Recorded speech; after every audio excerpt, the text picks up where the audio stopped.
गंदम और फल खाने का जमाना हुआ पुराना। ये है शेर खान जिसका पसंदीदा मशगला है मछलियाँ खाना। हर कोई होता है हैरान जब मछलियाँ खाता है शेर खान। शेर खान के मालिक का कहना है कि ये दिन में 40 से ज्यादा मछलियाँ खा जाता है। ये एक दिन में 40 फिशेस खाता है, 20 मॉर्निंग में, 20 इवनिंग में, और ये लास्ट 2 ईयर्स हमारे पास है और कंटिन्यू फिशेस के ऊपर है।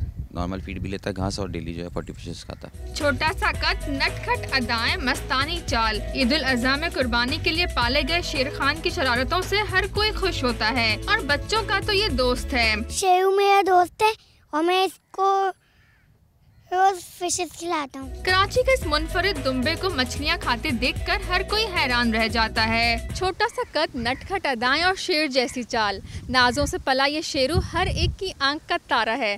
कैमरामैन नबील हसन के साथ आमना असर, डॉन न्यूज़, कराची।